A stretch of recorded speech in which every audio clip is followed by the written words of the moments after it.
guys, welcome to Tutes Online. Today I'm going to take you through the scapula. The scapula is a paired bone and it articulates with the clavicle and the humerus.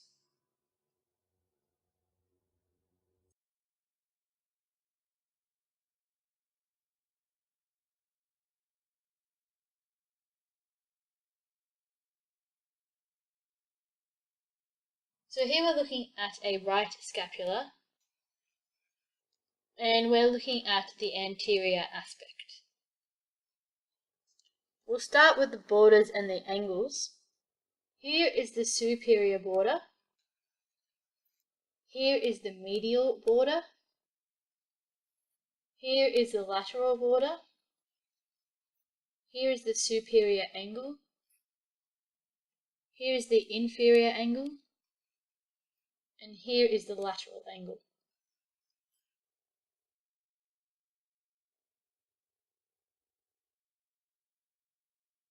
Okay, now that we've had a look at the borders and the angles, we'll go through the features of the scapula now. So starting superiorly, we have this process here, referred to as the acromion, and this portion here, this is where the acromion articulates with the clavicle. The acromion is actually a process which is projecting from the posterior surface of the scapula. However, you can see it from the anterior aspect, so I pointed it out here. The process on the anterior part of the scapula is here, and this is referred to as the coracoid process. This is not to be confused with the term coronoid process. Coracoid means raven's beak and is hook-shaped here, whereas coronoid means crown-like and is found as a process on the humerus and on the mandible. The next feature we can see is this notch here called the scapular notch. Then we have this surface here. This surface is referred to as the glenoid fossa, and this is where the humerus articulates with the scapula. We have a tubercle just underneath the glenoid fossa called the infraglenoid tubercle. There's also a supraglenoid tubercle, which is above the glenoid fossa, however it's difficult to see from this aspect. Finally, we come to this surface here. This is referred to as the costal surface of the scapula,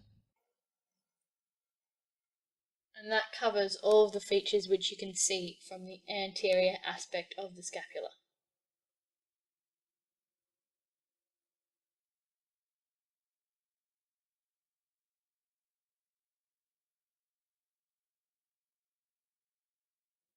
Here we're looking at the right scapula from the posterior aspect now. You can see our acromion and our coracoid process and our glenoid fossa with our infraglenoid tubercle and our scapular notch. We have a projection here which is attached to our acromion, and this is referred to as the spine of the scapula.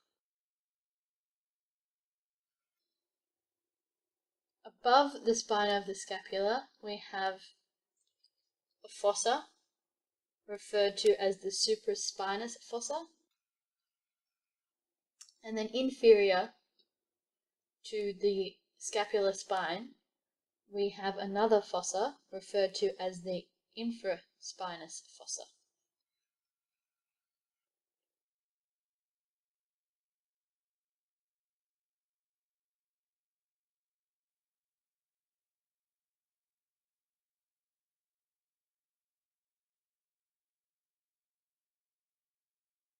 Finally, we'll look at the right scapula from the lateral aspect.